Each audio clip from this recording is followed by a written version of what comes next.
antes de querer decir opinión, que es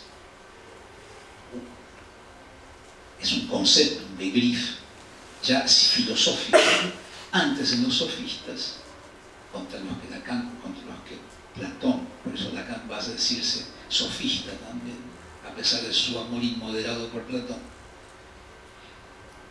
En la doxa, en la opinión, es lo que me parece. Pero esto no es un parecer subjetivo.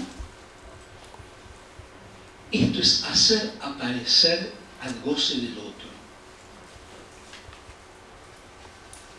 Si fíjense qué obligación le da Lacan al analista. Para eso están las entrevistas preliminares.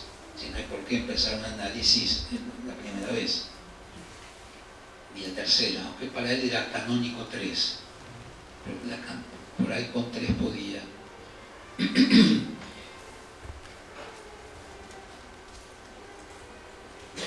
El goce del otro, ¿qué es? Sin decir malas palabras. Es allí donde el sujeto quedó como objeto. Es malo el goce del otro, y si no fuimos gozados no seríamos sujetos. Directamente.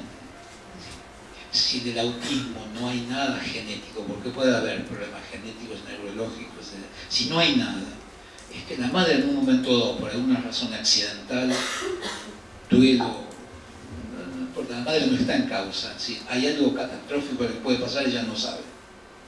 De repente no goza con la presencia de aquello que corporiza su falta. ¿Sí? Si no fuimos causa de goce del otro,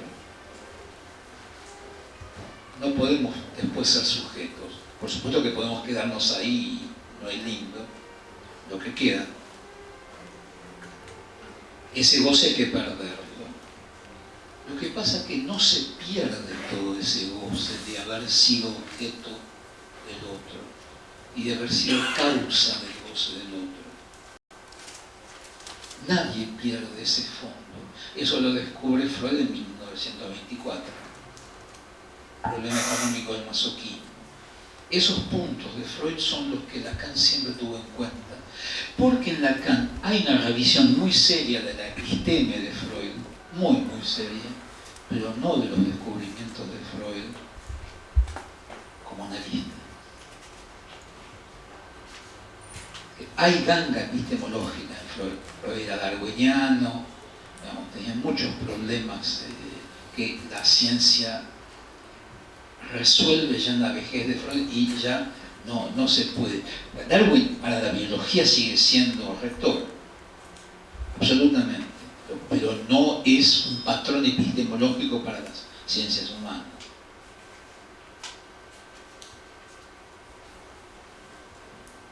Jones ya se lo decía a Freud, en los años 30 Freud ya no lo podía escuchar a Jones porque ya estaba hecho. Entonces, la posición de Saint-Blanc, el objeto ese, no va a ser todo el objeto A como causa de goce, como causa de deseo, sino un objeto de goce que tiene 3 superficies, ¿sí? Goce del otro, goce fálico y goce sentido, sino que lo que aparece realmente como obligación del analista para poder trabajar es ir despejando matemáticamente las incógnitas que tiene el paciente en cuanto al goce del otro. ¿Pero por qué eso? Vamos a la derecha. Lacan escribe primero el goce en la posición de arriba a la derecha y después otro con mayúscula. Abajo, primero escribe pérdida cuando es goce y luego escribe producción cuando es otro. No son errores ni lapsus, es un lapsus calculado, lapsus teórico calculado.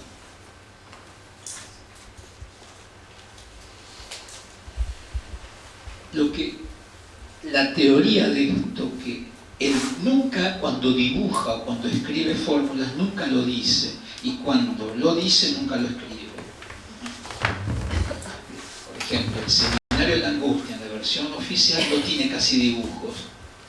En las versiones no oficiales, dibujó durante todo el Seminario de la Angustia, y ya una gran parte del seminario siguiente, el Fantasma, está ya en los dibujos prefigurados, en los dibujos de la Angustia, que en la versión oficial aparecen algunos. O sea, pasó dibujando en cada seminario, hacía 4 o 5 dibujos. Son dibujos teóricos. ¿Sí? Reventó el estadio del espejo, lo transformó ya en otra cosa, con otra teoría del significante. Entonces, poner goce, ¿qué quiere decir? Que el acto del deseo del otro va a hacer que desaparezca el goce del cuerpo. Y eso está en radiofonía. En radiofonía. No sé cómo está traducido, si es inteligible, pero en radiofonía, aunque me pagaran mucho, yo no lo traduciría. Porque la cantidad de juegos de palabras, digamos, que hay, es decir, digamos que habría que ponerlos todos, hacer listas de juegos de palabras, etc. Bueno. Es decir, que el otro va a venir a inscribirse en el cuerpo como efecto de la entrada del significante. Eso va a producir una pérdida de goce del otro, el que tiene el cuerpo. Es el cuerpo mortificado allí. Esa es la fórmula consagrada. Claro. Está bien, es cierto, Lacan lo dijo. Es decir, pero sin esa mortificación no habría sujeto.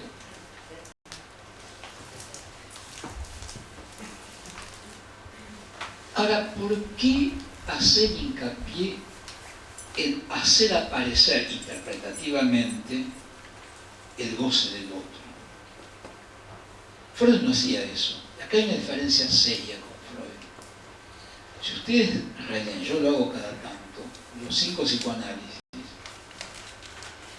Freud interpretaba el goce fálico todo el tiempo. Es una bestia peluda. Sacó la teoría psicoanalítica,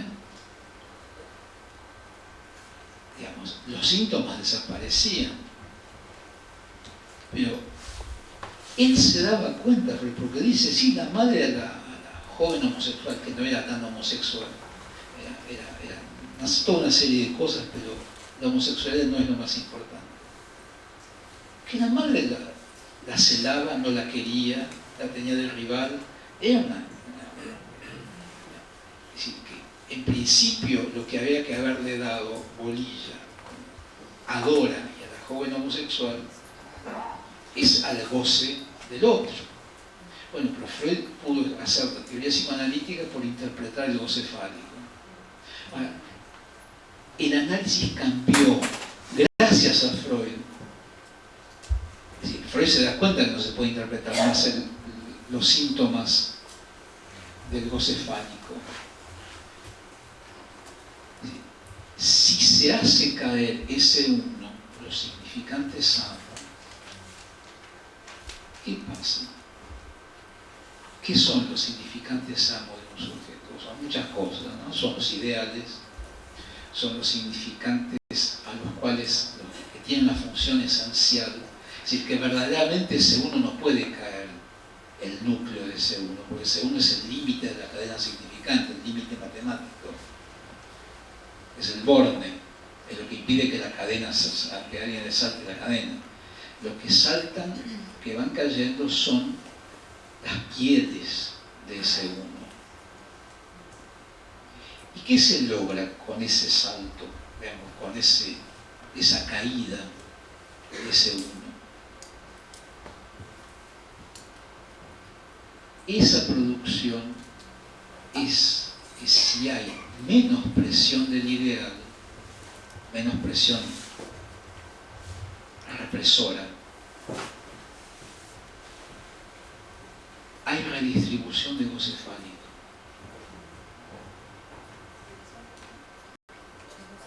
Es decir, el síntoma no se ataca de una. Primer consejo que recibí en París cuando empecé a trabajar: el goce no se ataca de uno, ni de dos. Y cuando se lo enfrenta es al costado. Y nunca en directo, porque si no, rebota la interpretación.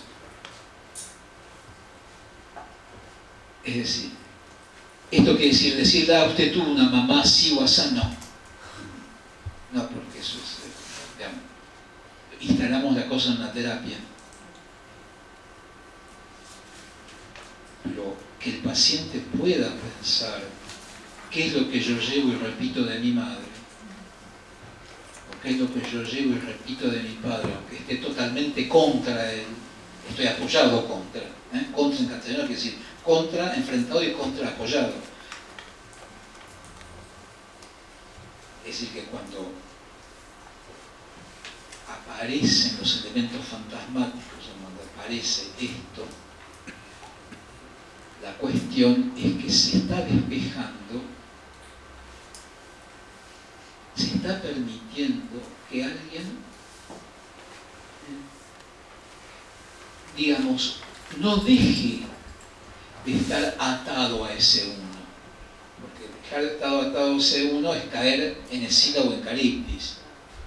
O es ser atrapado por el canto de las sirenas del goce o por la roca del deber. El problema está en disminuir la importancia de los S1.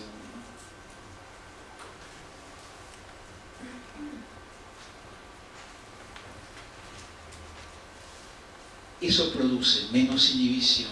Es decir, ¿cuál es el objetivo, la finalidad? Menor inhibición, menor compulsión. Es decir, que el acceso al deseo no sea, el acceso al goce no sea por el camino de la pulsión indirecto, sino por el deseo. Porque si no, el sujeto está preso de destinos pulsionales. Por lo tanto, la pulsión está en contra del sujeto.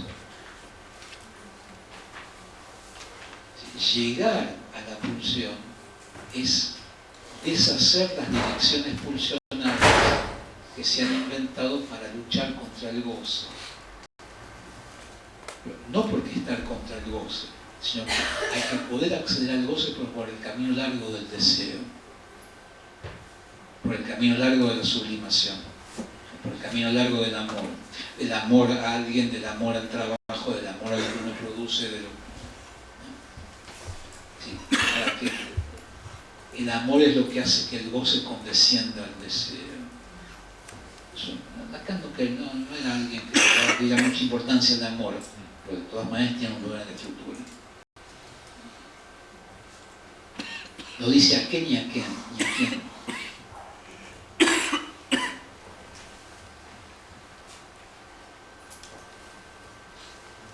Entonces, el S2 en el lugar de la verdad es que Freud y Lacan han sido leídos desde mi análisis. Lo que quiere decir que Freud y Lacan son lectores de mi análisis, son intérpretes. Si leo, me interpreta. Si Freud y Lacan no me interpretan, es universitario.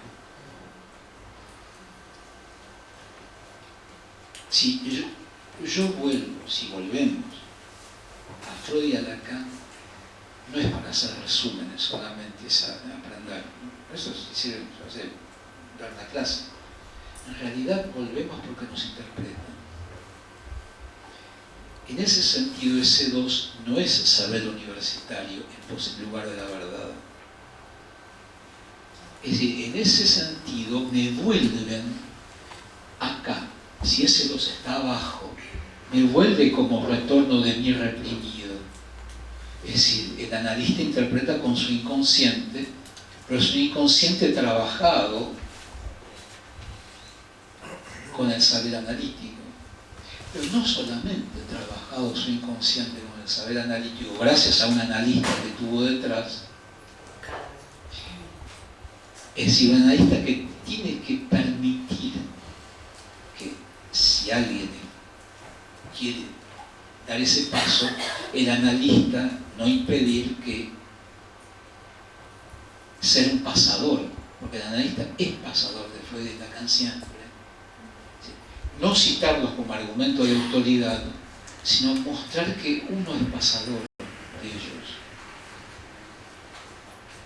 Pero hay otra cosa más, y con esto termino.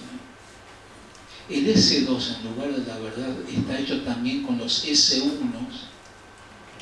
de mis curas, de las curas que yo dirigí. Lo que yo aprendí de mis pacientes, que me transformó a mí en analista. Porque no fue mi analista el de mi analista. Mi analista me dijo, ok, pero los que me hicieron analista son mis pacientes. Es decir, que yo para ser analista tengo que haber modulado el saber analítico, que no son todas las obras completas de Freud y Lacan, sino qué me pasó con cada paciente que me marcó. A veces en la facultad me dicen, bueno, venga a hablar de clínica, no hay nada más difícil que hablar de clínica, pero bueno, yo me siento y hago un esbozo. Por supuesto, los pacientes están en Francia hablaba de lo argentino, con lo cual no hay ningún problema, pero lo hago de manera tal que me interpreta. Si me ha pasado en la facultad que me llaman de una cátedra que hable de un paciente de clínica y de repente una alumna me dice, pero acá pasó algo, no sé. Le dejé escuchar el punto en donde no había terminado el análisis. Pero si yo hablo de clínica es para eso. ¿Sí? Porque yo repasé. Sí, escribir para un analista es controlarse. Es decir, que el S2 está hecho de los S1 que han hecho de ese S2 un saber menos tonto. Palabras de Lacan. Gracias.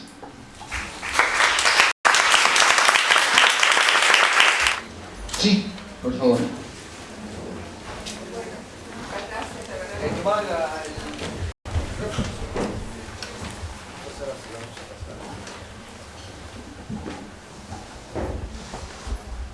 ¿Qué tal?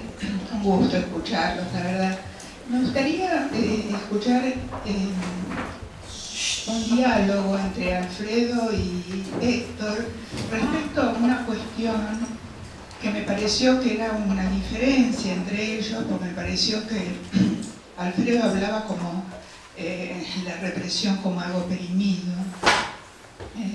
según la conceptualización de Lacan, y me pareció que Héctor la postulaba. Propongo que hagamos una serie de comentarios y preguntas y después cada uno va. Yo, ya que tengo el micrófono, pensé que ibas a nombrar también lo conocido como también una cita, la verdad tiene estructura de ficción. Lo estuve diciendo todo el tiempo. Sí, sí. Sí, por eso.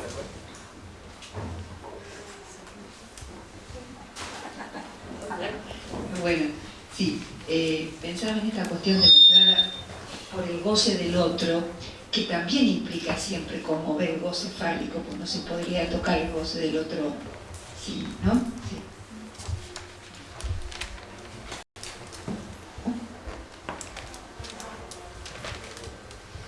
¿Alguien más?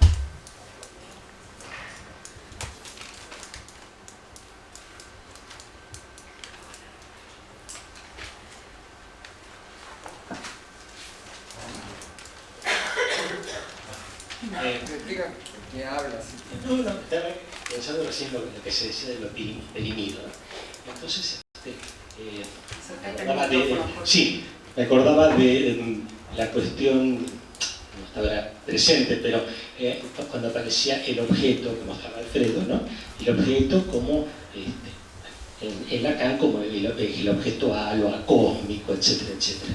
Entonces me acordé, no sé si me confundo, en el seminario creo que de la angustia, donde Lacan dice, bueno, hay varios tipos de objetos. Están los objetos de la cósmica de Lévi-Strauss, que son los objetos del intercambio, del don, y después están esta otra cosa, este objeto A, no especularizable, etcétera, etcétera, ¿no? Es decir, ¿Qué pasa con los objetos que sí tienen esa sustancialidad, lo que habías dicho? ¿Qué pasa con los conceptos que son del cosmos, del mercado, del intercambio? ¿Eso queda perimido para siempre? Héctor habló de que se revienta en algún momento el estadio del espejo, ¿no? Sí hay recuperaciones, hay sustitución absoluta, ¿cómo lo ven, no?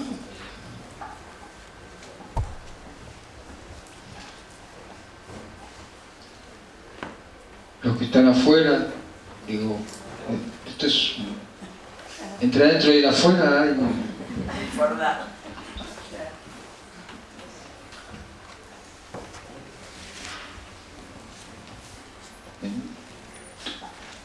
Bueno, después podemos hacer una, si tenemos tiempo, una ronda más. ¿Quién de los dos?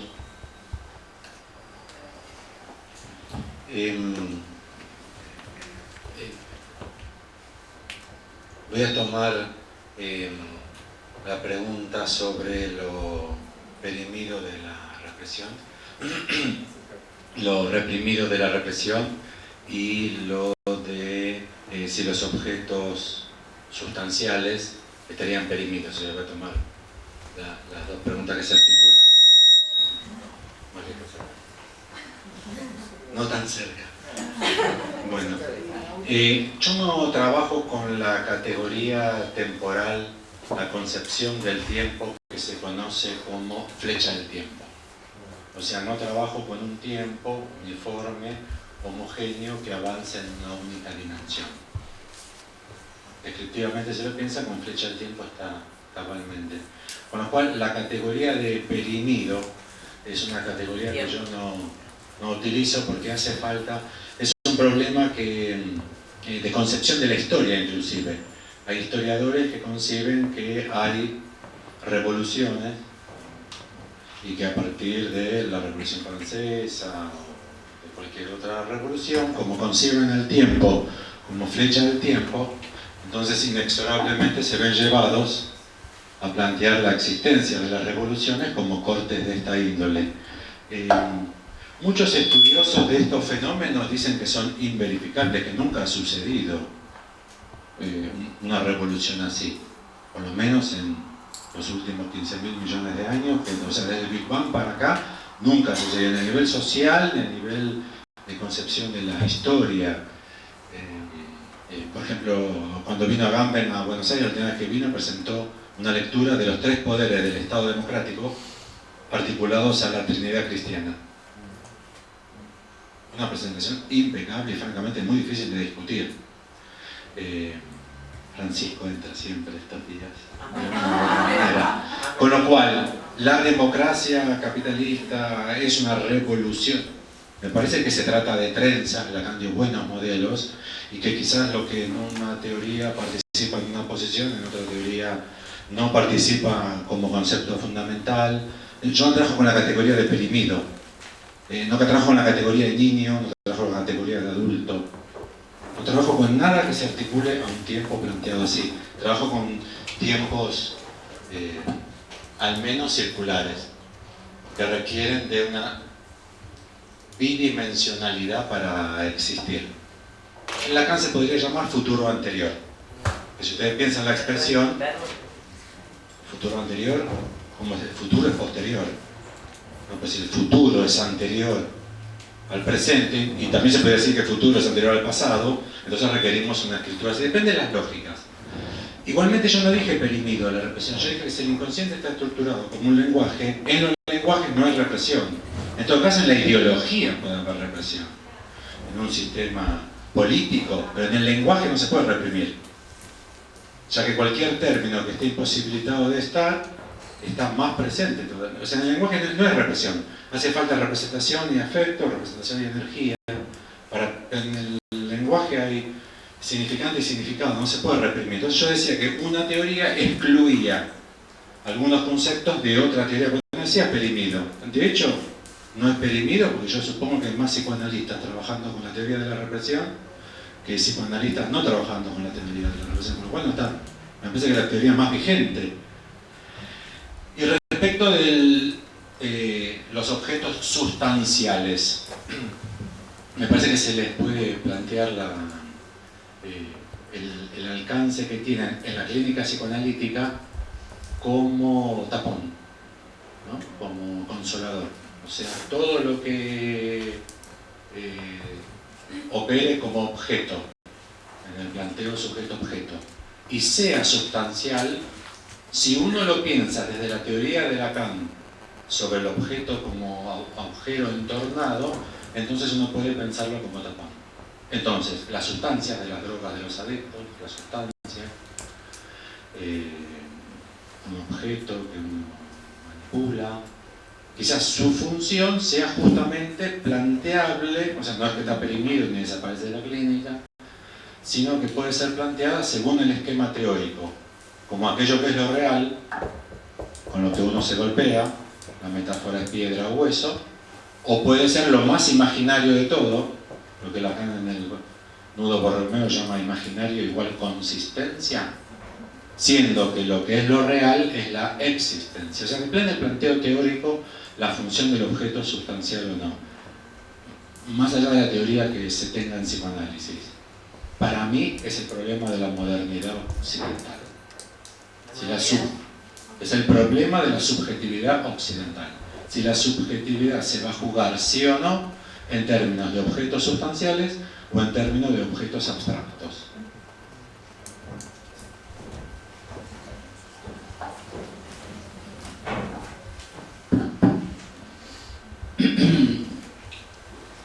Cuando Lacan comienza a crear el nudo Borromeo, él muestra que para hacer el nudo Borromeo, primero se hace un apilamiento de 2 cuerdas y luego pasa la recta del infinito por debajo y por encima de cada una de ellas. Supongamos que pasa bien. A esa cuerda al infinito, Lacan la llama identificación primordial y Urverdrängung en alemán, en el texto. Represión originaria. Es decir, la entrada del falo, ¿qué es lo que significa? Entonces, sí, podemos decir, en los dos primeros, las 2 primeras cuerdas apiladas de manera trivial, si puestas una encima de la otra, podría ser cuerpo y lenguaje. Esto es muy importante porque acaba de aparecer la posición analítica respecto de lo que es cuerpo y lenguaje, que no se parece a ninguna teoría psicológica o filosófica. Es decir, tenemos un bebé, porque los bebés existen y son sustanciales, y en general son causa de deseo, y el problema es cómo son deseados, el problema es la lógica en donde entran, en la modalidad y los avatares, ¿no? Los accidentes que haya en ese tiempo. Yo no estoy diciendo que haya un tiempo originario. La estructura en Lacan es la teorización de lo originario en Freud. Pero la estructura en Lacan es una estructura que se hace con contingencia. ¿Sí? Necesario, posible, contingente, posible, es una lógica modal del tiempo. Pero no es el objeto de esta noche. Entonces, si tenemos cuerpo y lenguaje apilados de manera trivial, el falo, al pasar por encima y por abajo, por encima del lenguaje 2 veces y por debajo del cuerpo 2 veces, ¿qué va a resultar? Va a resultar una sustracción. El poder del falo, en el último Lacan, ¿Qué es el falo? Es la identificación de lo real del otro real.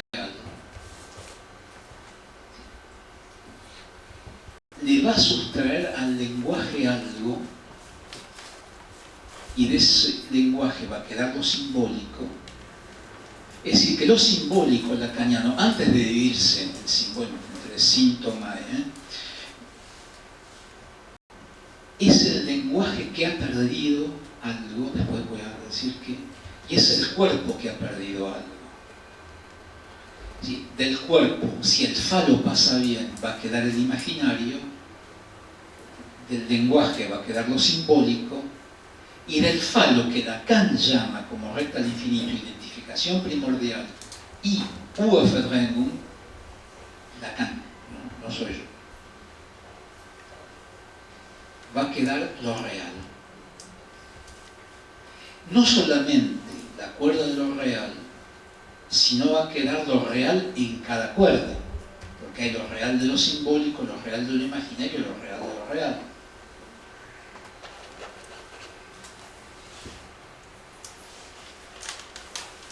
Eso que ahí Lacan dibuja en la creación del nudo Borromeo, cuando yo decía revienta el estadio del espejo, es porque hace que el objeto no sea especularizable. Yo decía que era reventar, no es que lo supere. Sí, pero el espejo, introito, paréntesis, el objeto no es especularizable, no porque ese uno le saca la capacidad de reflejarse en el espejo.